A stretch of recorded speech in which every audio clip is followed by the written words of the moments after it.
Hello world, I'm coming to you live from the kitchen and I'm here, okay, to do a Wentworth video. The Wentworth season 9, episode 5 review video begins now. Episode 5 begins in the cafeteria and we see a treacherous bitch, okay, named Judy Bryant stuffing her face like it's the Last Supper, okay? She's just going to town on her breakfast, you know what I'm saying? And then we see clips of Boomer's face eating and laughing. We see Ruby's face eating and laughing. So the girls are just there having their breakfast, eating and laughing. When all of a sudden we see Allie. And Allie's just fixated on Judy's treacherous ass face, okay? She's just looking at her and saying to herself, yeah, bitch, your time is coming. So while that's happening, who walks into the cafeteria? My precious baby love, Lou Kelly, comes walking with her fine ass into the cafeteria, mullet standing behind her, and she's looking at Allie. So she goes and she sits down. While she goes and sits down, we have Rita coming to the table where Allie and the girls are, and she now sits down. As she's coming to sit, Lou looks at Rita. Lou's got her eyes on Rita. She hasn't forgotten that Rita's there. You know what I'm saying? Lou Kelly looks at Allie, and Allie looks at Lou Kelly. So Allie and Lou share this quick look in the cafeteria. They're basically acknowledging the fact that they both know that Judy Bryant ain't shit and that it's going to be going down pretty soon. They said all of this with their eyes. They didn't have to speak. I know what they were thinking, okay? We now see Rita again looking at Allie. And then she looks at what Allie's looking at. What Allie's looking at is Judy. But she sees the look in Allie's face. So in that moment, Rita is like suspicious. She suspects something might be up. So the next scene is Anne Reynolds. And she's like in the employee lounge room. All the staff members are there. They're all there. And Anne is flipping the fuck out, okay? Basically, the Slammer, the website was found. And Anne saw images of the naked women showering. She called it a cunt fest. And she goes, this is what I wake up to find this. You know what I'm saying? And she asks, well, do the women know about this? And he's like, no, not yet. And she's like, yeah, keep it that way because I don't want them suing the prison for like breach of privacy or whatever it was that she said, right? Will tells her, listen, bitch, calm the fuck down because we're taking care of it. It's under control. And she's like, under control? Under control how? And she's like, I don't understand how you're not losing your mind over this. There's an illegal camera in the prison, okay? And whatever it's capturing is being uploaded to this damn website for the world to see that we've lost control of our prison. And on top of this, there is a missing canister of nitrous oxide running around somewhere. God knows who has it. She says it's worse than the Bermuda Triangle. And what else are these women hiding? Harold Holtz? Who the fuck is Harold Holtz? But who is that? I didn't get the joke because I don't know who he is. She demands that the guards go and do cell tosses ASAP to do whatever needs to be done in order to find the contraband, okay? She's not playing any games. She's pissed off. And everyone's just there like this bitch is on some shit. She's bugging. She's already lost Will's respect. She's now losing the respect of the staff members as well. They've had it with her and her shit. It's not just Will anymore. The next scene is Linda Miles and the other guards, and they're headed towards the units to start performing these cell tosses, all right? In the midst of this, we see Zaina running towards her unit. She sees Boomer, and she tells Boomer, Boomer, back the fuck up and do an about face because they're doing cell tosses, all right? So Boomer goes and she scurries into her cell because she's got the camera. You know what I'm saying? So everyone's running to hide their contraband. Boomer goes into her cell to grab the camera and shove it up her poon-poon like it's a tampon. It's the only safe place in the prison, okay? So Linda comes with the guards and they're there in the fucking thing, in the unit. And then she tells the women, all right, strip. So in H1, we already know who's there. We got Rita, we got Ruby, we got Judy Bryant's treacherous fucking snake ass, okay? And we've got Boomer. Linda's like, all right, strip. And then Rita, with her bad ass, okay, she's like, and like laughs. And she's like, yeah, right, bitch. Like that was her saying, yeah, right, bitch. Strip who? Strip where? Because I'm not taking my clothes off. And I was like, that's right, Rita, because let me tell you something. If I was to be in jail, if I was in prison, I would have nothing but problems. Because I'm not taking off my clothes. You don't get to see me naked unless I give you permission. That's number one. So me and prison, I better stay out of that bitch because it's not going to go well for me. You're going to have to stick me in the slot. And I don't give a fuck because I'm not taking off my shirt or my panties. Fuck y'all. Rita's like, you must have lost your damn mind. I'm not taking off my clothes. It's like, no, you're not gonna strip? All right, so then you're going to the slot. So Rita is like on some shit. Yo, you're bugging. You don't make the rules. And Linda's like, well, neither do you, Rita. You know what I'm saying? Rita tells her, I'm gonna have you reported. And I'm gonna report your ass, Linda. You need to stop your shit. And Linda's like, report me to who? The higher ups gave me these commands. Now take off your damn clothes. Leather jacket and boots. Put them to the side. So Rita starts undressing. Oh my stars. She never fully undressed. What a shame. So Linda goes to Allie and tells Allie, I'm not giving you no special treatment. You said you didn't want no special treatment, right? Take your clothes off. And so she takes her clothes off. Everyone starts stripping. They're all completely appalled. The next scene is the governor's office. And we've got Will and Anne in the governor's office. And he is basically letting her have it. He's yelling at this bitch. And he's like, yo, what the fuck is wrong with you, bro? Like, you really, you did this? This is such a humiliating thing for you to have done to these women. They didn't deserve to be strip searched. You got a lot of nerve. You know what I'm saying? And for what? What was all of this for? Like, after you fucking strip searched these bitches, did you find the camera and the nitrous oxide? And Anna's like, no, not yet. And he's like, all right then, bitch. That means your methods don't work. You know what I'm saying? It was for nothing. You did that for nothing. You didn't get no results. You're fucking bugging. You're losing the staff members. You need to fucking chill. You need to take a step back and regroup because you're on some shit. And I can't keep defending you to the staff members. You're losing them. You know what I'm saying? You need to calm the fuck down and get it together. She's left looking like a child who was just scolded. This is what she needed to hear because she's on some shit. The next scene is Anne and Vera in the call center, which I had completely forgotten about until this moment. I was like, well, shit, it's the call center. I don't know why, but I thought it wasn't a thing anymore.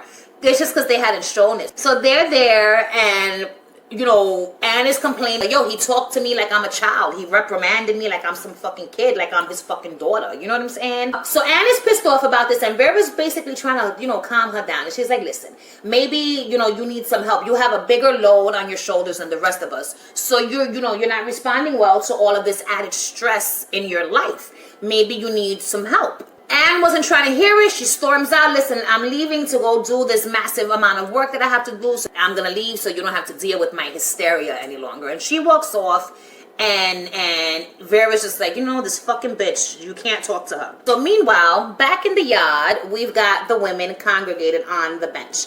And we've got Rita, Ruby, Allie, Boomer. And they're there and they're talking about how Linda is just out of control. You know what I'm saying? And how she's just bugging and she's just, something needs to happen with Linda because she's on some shit. Boom is saying how she now has to be super duper careful while trying to film the full Lezzo Monty. And so she's like, oh, I'm still doing it. I just got to be careful. And so she looks at Ruby and she looks at Allie and she's like, wait a second, are y'all down to root? You know what I mean? And they look at her like, bitch, are you crazy? And she's like, no, don't worry. Your faces will be covered. You know what I'm saying? Nobody's going to see who you are. And Allie's like, hello, I can't move my legs. I think they'll be able to identify me. Ruby ends up telling Boomer, what about Zaina? She's hot. She could keep a secret. And Boomer's like, will you ask her for me?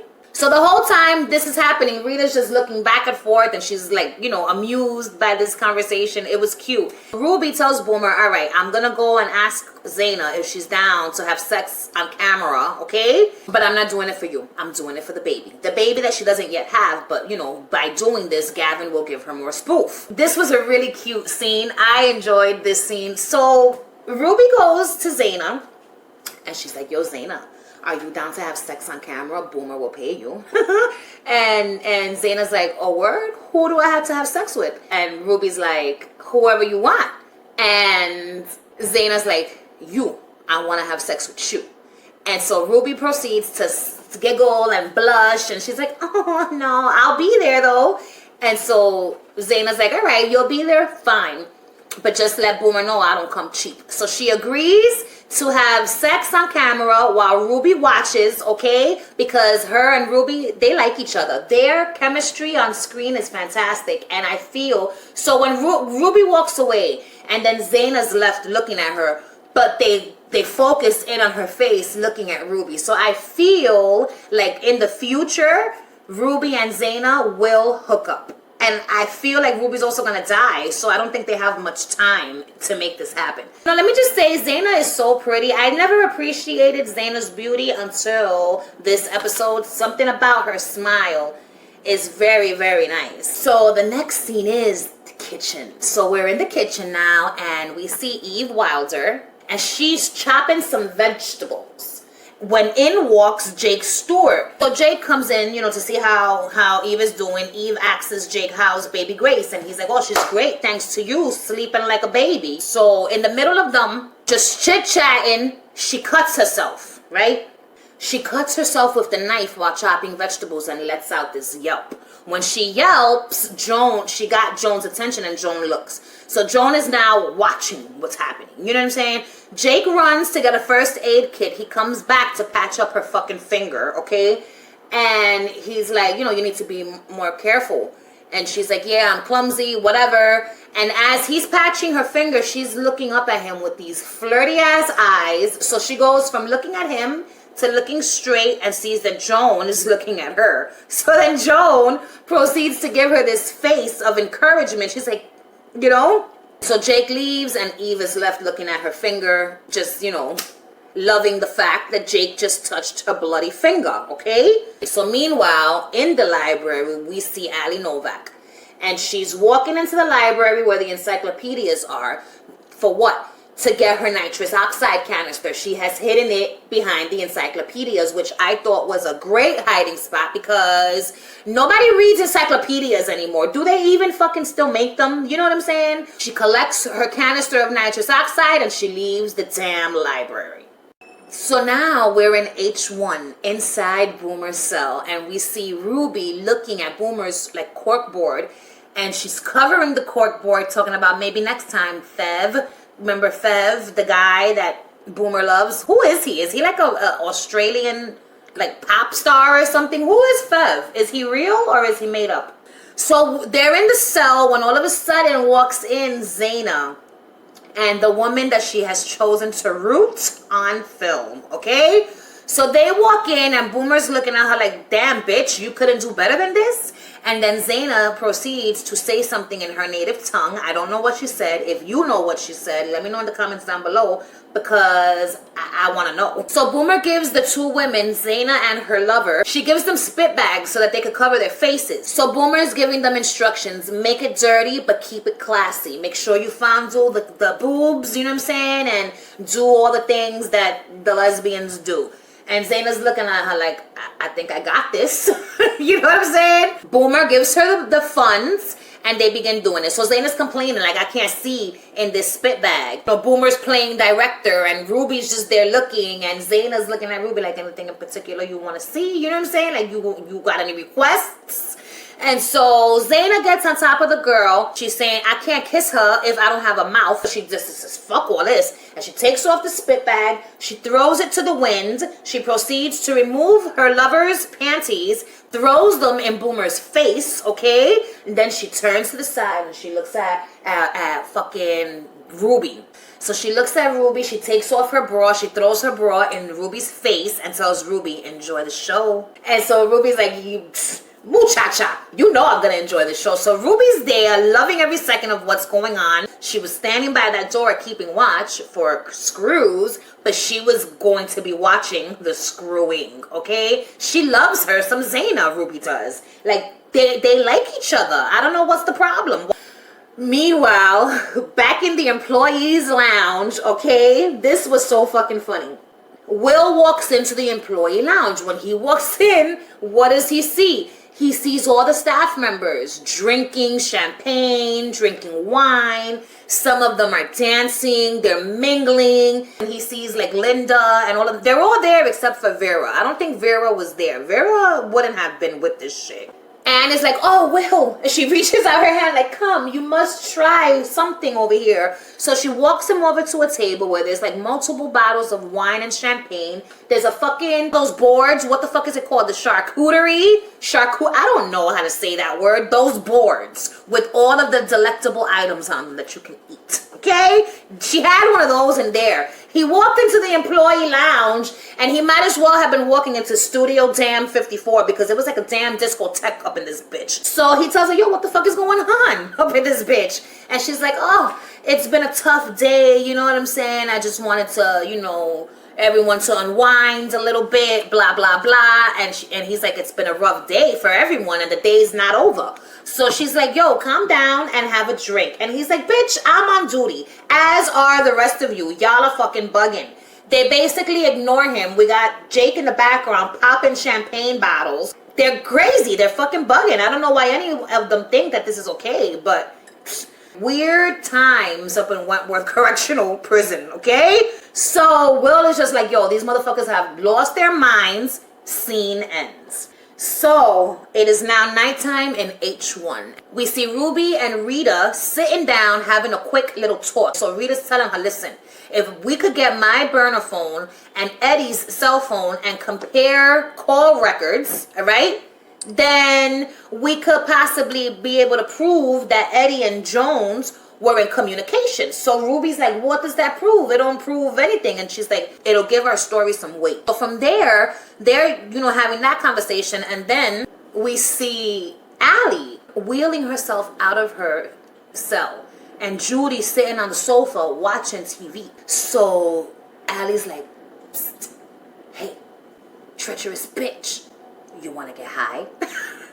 She said yes, but she didn't speak. She looks at her like, psst, hell yeah, I want to get high, bitch. So she gets up, she goes into the unit, they close the door.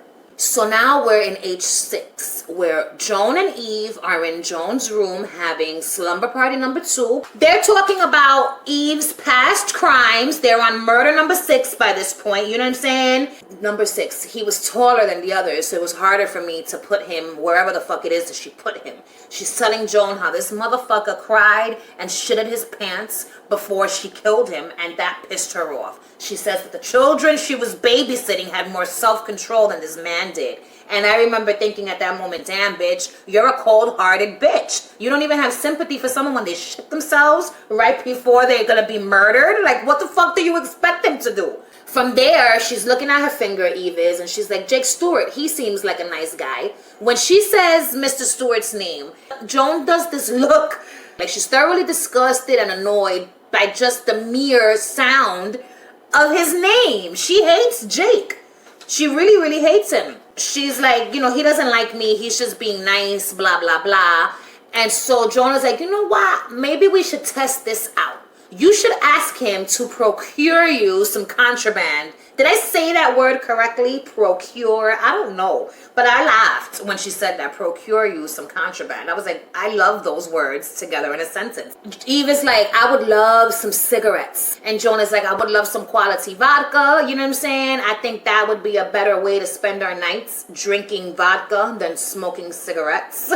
So Eve looks at her like, bitch, I want my cigarettes. But fuck it, I'll ask him for the vodka. You win. You know what I'm saying? Here's my thought about this. Is Joan gathering all of this information about the murders that Eve has committed in the past because she's planning of using this against Eve in the future?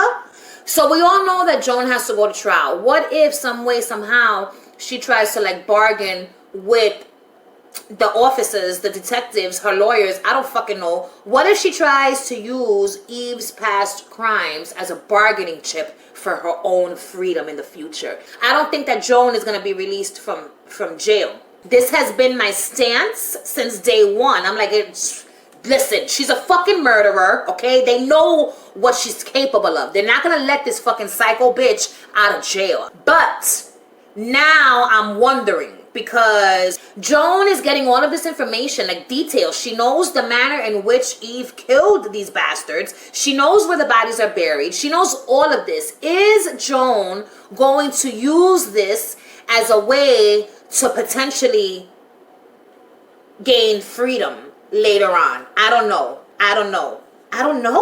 But that was my thought, you know?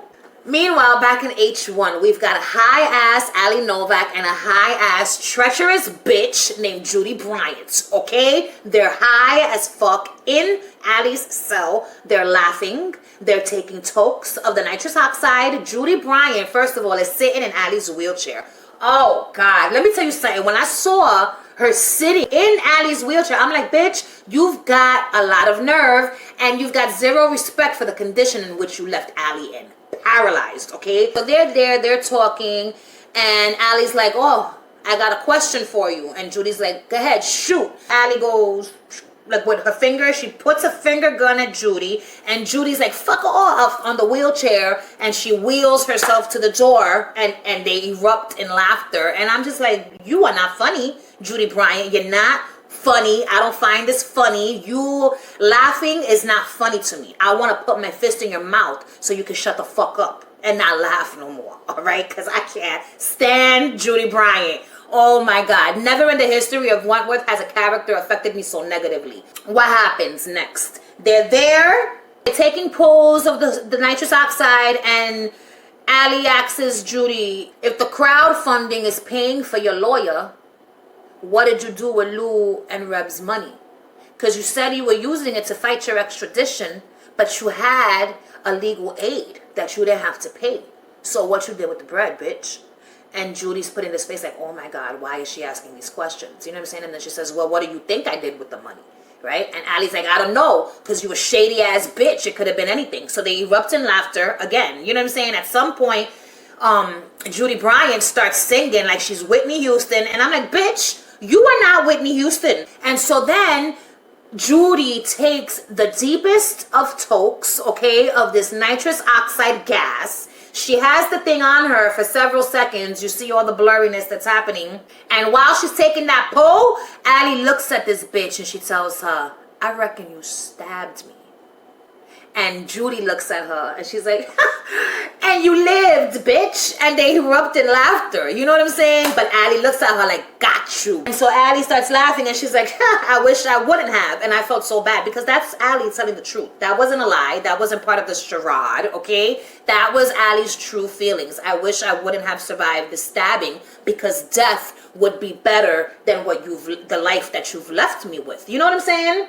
So they're going back and forth, and she's like, yeah, bitch, and you lived. Can you believe it? So Allie was like, you must have been shit in your pants when you heard I was coming back to the unit. And Judy was like, what, bitch? You don't even know. I try to get myself slotted and all that. But fucking Will was like, no, I'm going to let you off with a warning. So they're there. They're laughing like a bunch of damn crazy-ass hyenas, okay? When all of a sudden, Linda and another screw are walking towards the unit. They hear the girls' laughter from a distance, and they go into the unit, they open up the cell, and Allie's like, oh shit, and Linda's like, gotcha, and then the girls erupt in laughter. That part was funny, not because of Judy though. Nothing about Judy is funny or entertaining. She's a treacherous bitch, okay? The next little clip is nighttime outside of Wentworth, and we see this most beautiful spider web that I thought was so beautiful. I'm gonna show you guys, okay? I'm gonna share this web with you. Look at this, the intricacy of this web, okay? Spiders are amazing.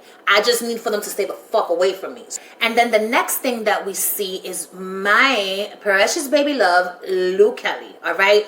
Sitting in her cell on top of her mattress that she has now thrown on the floor because she doesn't give a shit about anything anymore. Fuck my mattress. Nothing matters at this point to her. She's putting her mattress on the filthy ass floor. Como la loca, no le importa nada, alright? So she's sitting there, she's sad, she's crying, and all of a sudden we see Mari. We see Mari looking at Lou from the outside, and then she decides to open the door. And at this point, I'm just like, yo, leave her alone. Just leave Lou alone already. What do you want from her? Why are you up her ass in every fucking episode? Déjala quieta, coño. Mari comes in, and she sits down next to Lou, and she puts her hand on Lou's thigh. Oh my God, what I wouldn't give to be Mari's hand. So Mari sits down, she puts her hand on Lou's leg, right?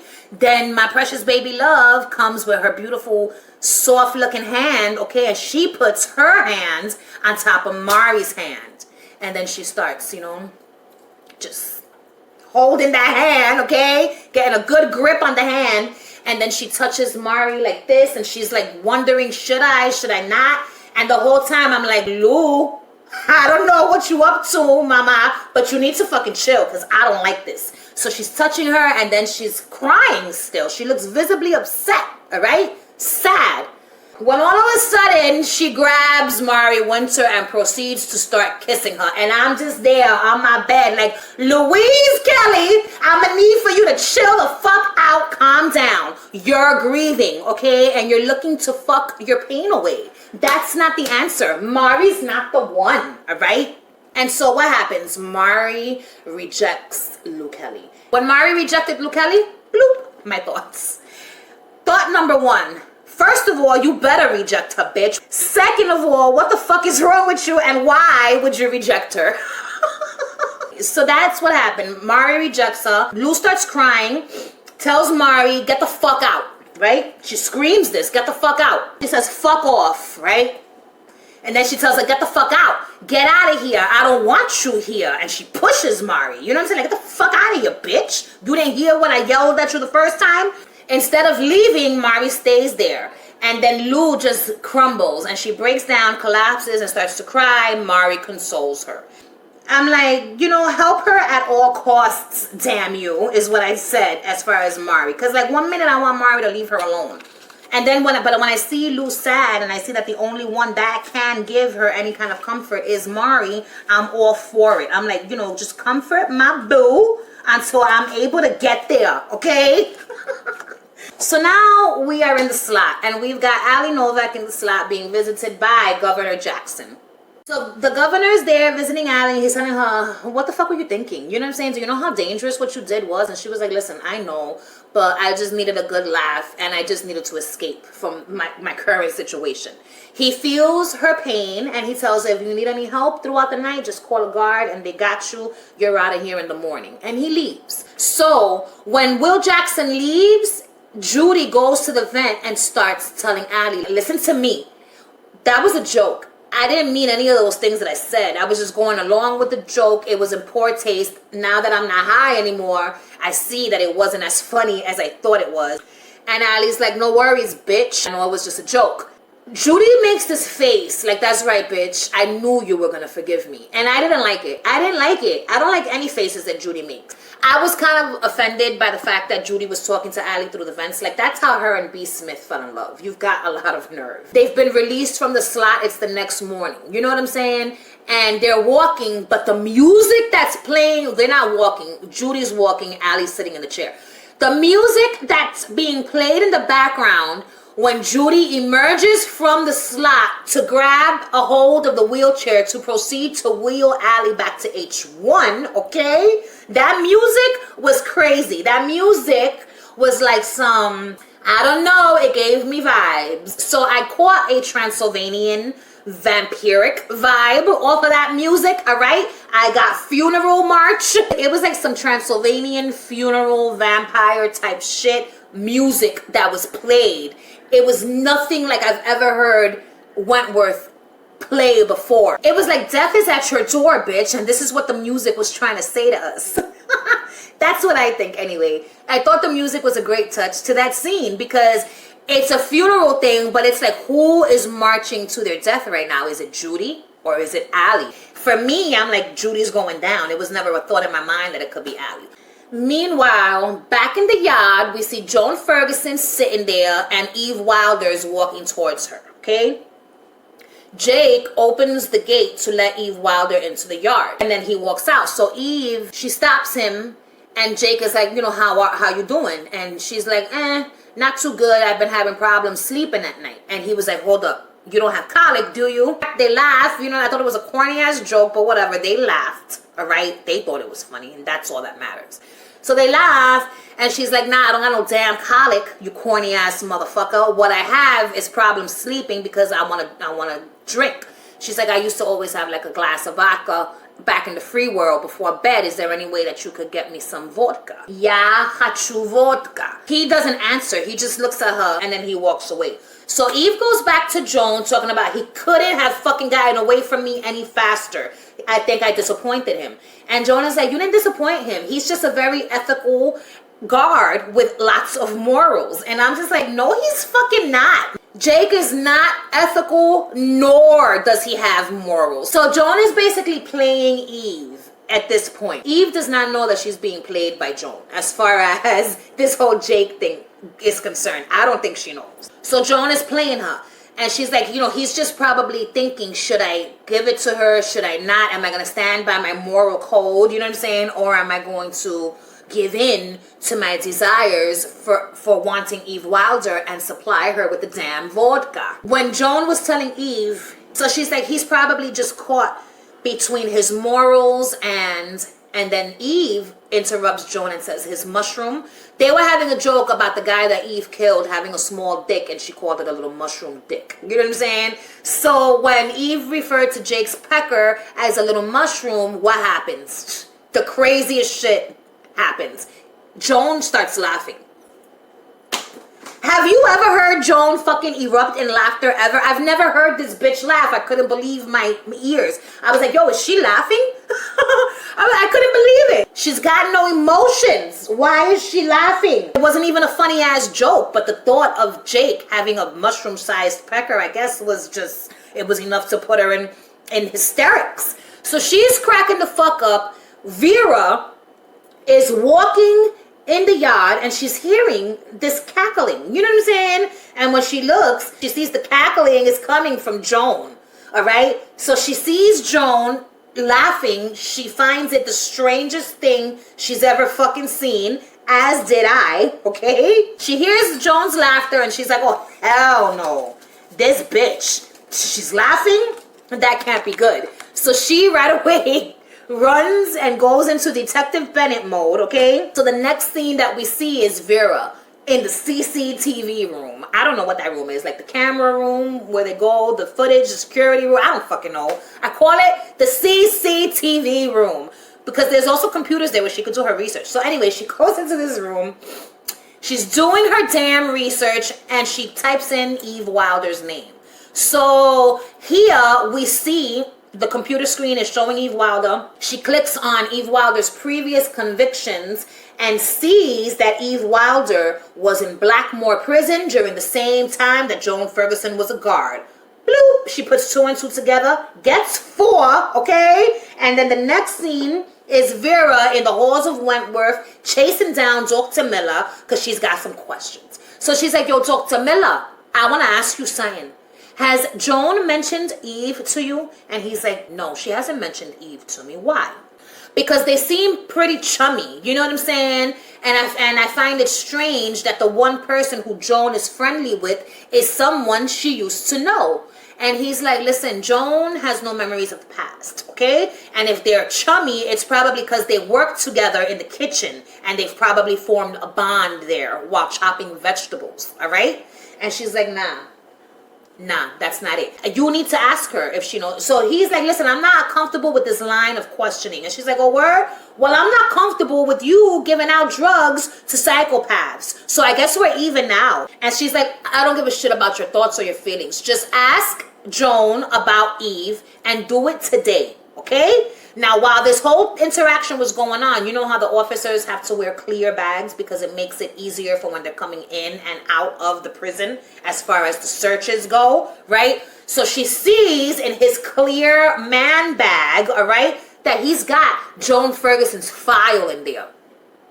And I was like, all right, something's going to happen with this bag later on in the show. So now we are in Dr. Miller's office and he's sitting there with Joan fucking Ferguson.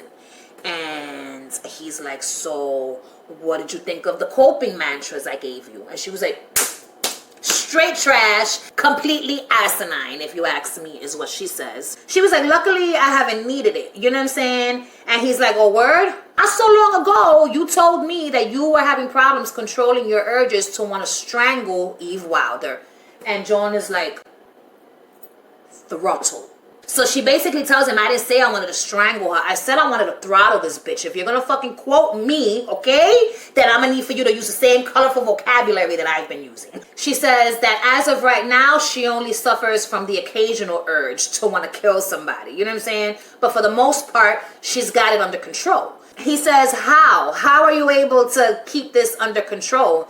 And she's like, nuestra terreno común. You know what I'm saying? And I'm like, bitch, what is that? Italian? I think it's Italian, because Italian and Spanish sound very similar. Nuestra terreno común. Nuestro or nuestra, like the feminine, the masculine, it means our. Terreno means land, okay? And común means common. Nuestra terreno común, I think that's Italian, because in Spanish it wouldn't have been worded that way. In English, terreno is like land, you know what I'm saying? But also it's literally means terrain, which is land. You know what I'm saying? Anyway, whatever. And so he looks at her like, speak English, bitch. She's looking at him like, it means our common ground. And then he gets up a little frazzled. He goes, as usual, to close the blinds, okay, and give her her pills. While he's doing this, he tells her, Mrs. Bennett has been asking questions about you. And Joan is like, oh, word. How sweet of her to take an interest. And he's like, I'm serious, bitch. You need to be more careful. And when he said this, in my mind, I'm like, nah, Dr. Miller, you need to be more careful, because you think you got friends up in this bitch and you don't. So, and you're not safe. You're just not. He gives her the pills. She drinks the damn pills and he walks away. And we see Joan, and it was quick. It was quick and it was subtle, but I saw it, and I know that y'all did too. She smiled. She smiled at the thought of Vera, you know, having taken an interest in her. She's not interested in Joan. She's interested in catching Joan out there. But in Joan's mind, I don't know. My thoughts on this scene is Kath Maxwell is long fucking gone. She is no more, okay? She's not here. She's not in Wentworth prison any longer. This is Joan all the way. There were no signs of Kath in that room. I feel like the moment that Joan grabbed that tea towel from Eve Wilder, I feel like that was it. That's the moment that Kath died. And in her place was left Joan Ferguson, okay? So now we have like a little clip where we see clips of one thing and clips of another thing, like simultaneously. There was music playing in the background. I don't want to call it a musical montage. It was just clips. So it starts off with Allie in the showers. We see like the shower knobs. Then we see Judy in her cell in the dark. She's making a shiv. So now we're back in the showers, and Allie, you know, is showering. Now we're back in Judy's cell, and she's, you know, making the handle for the shiv, and she's ready to go. Shiv in hand, she walks out of her door.